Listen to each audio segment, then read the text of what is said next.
Hello, I'm Megan Jones, editor at Call Centre Helper, and I'm delighted to be joined today by John Pearson from Citizens Advice Gateshead to take a closer look at his recent initiative to introduce a smart team leader. So, John, can you give me a quick overview of this initiative? Yeah, so the smart team leader role is a team leader within the contact center who is specifically assigned to any issue around absence, performance, or anything that really gets in the way of the agents being able to do the job. So if they have a system issue, if they're running late, or there's anything like that, they will be the first point of contact for that instead of the team leader that they report into. So, it's saving everyone quite a bit of time, but what else led to your decision to give this a go? I think there was a couple of things. I think there was initially the requirement to free up time for team leaders, as you've said. One of the things that we always found is that when a team leader logs in, they start on the day at 9 o'clock, and then things will just happen. People will be poorly, people will be running late, people will have issues that need addressing, and it takes them away from those critical points early in the day where they can be working with the team, setting things up for the day and making sure that we'll get off to a really good start and support as many clients as possible. So that was one aspect of it. Another aspect was that we wanted to make sure that we engaged and really supported staff as much as possible and nothing ever felt rushed. With the best will in the world, team leaders juggle a lot of plates. It's one of the most difficult roles in a contact center. And we were keen to make sure that there was someone there who had the time and space to really give that initial support, have those conversations, if needs be, work out ways to help that staff member kind of work towards feeling a little bit better in what they're doing. If they're having any challenges outside of work, somebody that they can link into with that, and just really to make sure that staff felt heard, never felt rushed, and always knew that there was somebody there that they could speak to for anything that was getting in the way of them doing their day job. So it's just so easy for that day to get completely railroaded by this, that, and the other. And there's no bad intentions behind that. It's just the way the day goes sometimes, isn't it? So taking this fresh approach has been quite an overhaul, and you've already seen a lot of great benefits. So what are they? Some of the benefits that we've seen is in freeing up time for the team leaders. We've conservatively estimated that over the course of 12 months, we freed up about 400 hours of time for the team leaders to be able to invest that in other things. And one of the key directions we wanted that time to go into is in coaching and support of the staff. So we wanted to make sure that they had that space to spend time to have those conversations, to give people support, to try and help them do their jobs better, to really kind of build that engagement piece, and again that drives improvements in performance in itself. We also wanted to make sure that we had full transparency across all the different policies that we have, so that absence was looked after really fairly in regards to kind of progressing people through sickness stages if we needed to, but also making sure that all of the support functions were in place for that.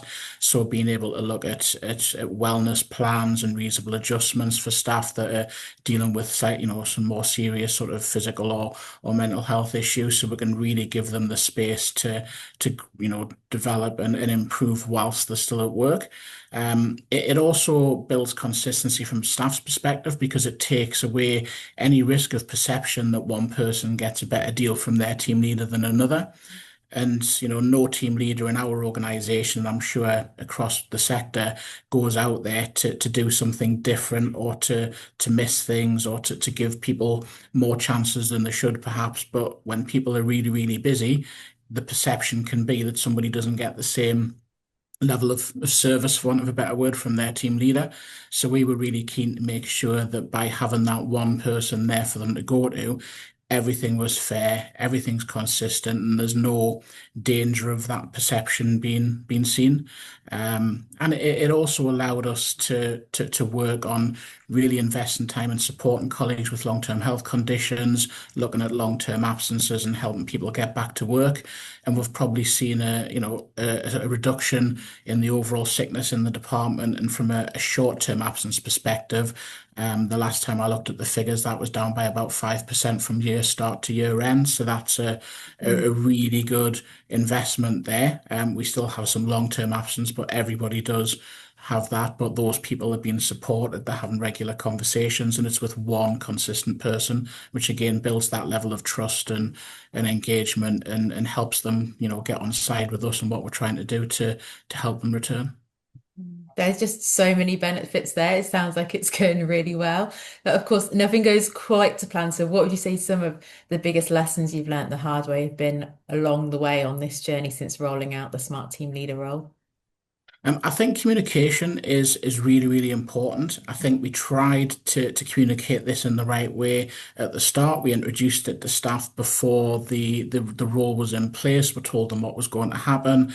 The smart team leader who was in position then spent time with the teams. But it's like anything else, some people struggled to make that switch from dealing with their team leader because they had such good, close relationships. There was that initial lack of trust in the smart team leader because it was a new role and staff were, you know, worrying just in case that person was there to kind of beat them with a stick almost, which they absolutely aren't.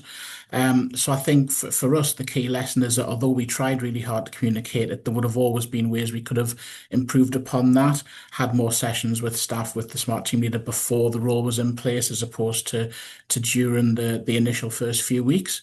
But I think it was pretty well received, and now it's something where we regularly get really positive feedback from staff around the support they've had from the smart team leader, which is a brilliant, brilliant thing to see.